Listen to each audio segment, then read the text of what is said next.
વડોદરા જિલ્લા પંચાયતના સામાન્ય સભાના સભાખંડમાં નીતિ નિયમ પ્રમાણે જોવા જઈએ તો જે સભ્યો હોય જિલ્લા પંચાયતના તે બેસી શકે, એ સિવાય અધિકારીઓ અને મીડિયાના વ્યક્તિઓ જ સામાન્ય સભામાં હાજર રહી શકે। તેમ છતાંય એક મહિલા સભ્યના પતિ સામાન્ય સભામાં ચાની ચુસ્કી મારતા નજરે પડ્યા। ત્યારે નિયમો મામલે જ્યારે જિલ્લા પંચાયત પ્રમુખને પૂછવામાં આવ્યું તો તેમણે કહ્યું કે નિયમનું ઉલ્લંઘન થયું હશે તો સભામાં સૂચન કરવામાં આવશે।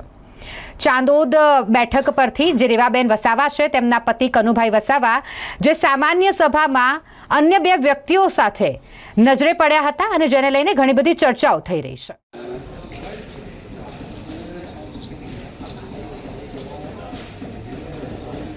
આપણે કે એટલું બધું નાહી નહીં જતું, 1 કરોડનું હાઈટનું સભાગૃહ બનાવતા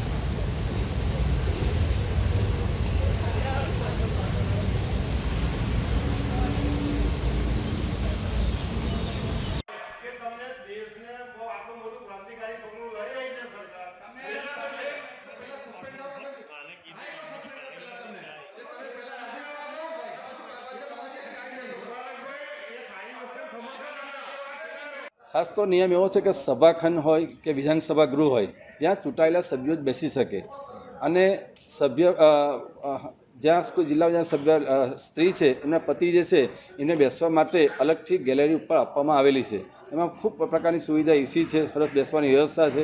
એ જે સભાખંડ છે એ સભાખંડમાં જિલ્લા પંચાયતના સભ્યો જો બેસે તો એનો સારી રીતે હેતુ સર થઈ શકે, સારી રીતે સભામાં મતલબ કે પ્રશ્નોત્તરી થઈ શકે, સભામાં રજૂઆતો થઈ શકે। પણ સભ્યપતિ જો બેસે તો એમાં સભામાં પણ કેટલીક વાર વિક્ષેપ ઊભા થઈ શકે તેમ છે, જેથી ફરીવાર અમે જિલ્લા વિકાસ અધિકારીશ્રીનું ધ્યાન દોરીશું અને આ જે જિલ્લા પંચાયતના સભ્યપતિ છે એ ગેલેરીમાં બેસે એવું અમે એમને સૂચનો કરીશું। તમે જે પંચાયત બાબતની ચૂંટણીની રજૂઆત કરી એમાં તમારા જ કોંગ્રેસના બેનરથી ચૂંટાયેલા કિરણભાઈએ તમારો જ વિરોધ કર્યો હતો, શું કાર્યવાહી થશે તેમના વિરુદ્ધમાં? ઓલરેડી એમને પક્ષ બદલ્યો છે છતાં પણ કોંગ્રેસ પક્ષ દ્વારાથી કોઈ કાર્યવાહી એ જ કહું છું કે ભાઈ જિલ્લા પંચાયતના કોંગ્રેસ પક્ષમાંથી એમને સસ્પેન્ડ કરવામાં આવ્યા છે, પરંતુ કોંગ્રેસના બેનર હેઠળ એઓ જિલ્લા પંચાયતનું ઇલેક્શન જીત્યા છે અને જો આજે ખેસ પહેરીને ભાજપનો ખેસ પહેરે તો અમે નામદાર ગુજરાત હાઈકોર્ટમાં એમની વિરુદ્ધમાં કાર્યવાહી કરીશું।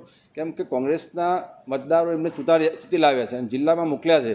જ્યારે ગ્રામ્ય વિસ્તારનો મોટો પ્રશ્ન હતો, સરપંચનું ઇલેક્શન થતું નથી, ગ્રામ્ય વિસ્તારના જે સભ્યો છે ગ્રામ પંચાયતના એના ઇલેક્શન થતા નથી, તો 248 ગ્રામ પંચાયતોનું ઇલેક્શન અઢી વર્ષે જો થયા ન હોય, એ ભાજપ પક્ષ એવું કહે છે કે બક્ષીપંચનો જે પ્રશ્ન હતો એ બક્ષીપંચનો જે પ્રશ્ન હતો એ છેલ્લા વર્ષથી પૂર્ણ થઈ ગયો છે અને બક્ષીપંચને કેટલા ટકા મતલબ કે આપવા એવું નક્કી થઈ ગયું હોવા છતાં પણ ભાજપ જે છે એ ભાજપ હમણાં ઊંઘી રહ્યું છે। એમને ગ્રામ્ય વિસ્તારના જે સ્થાનિક સ્વરાજ્યની ચૂંટણીઓ છે એ કરવી નથી।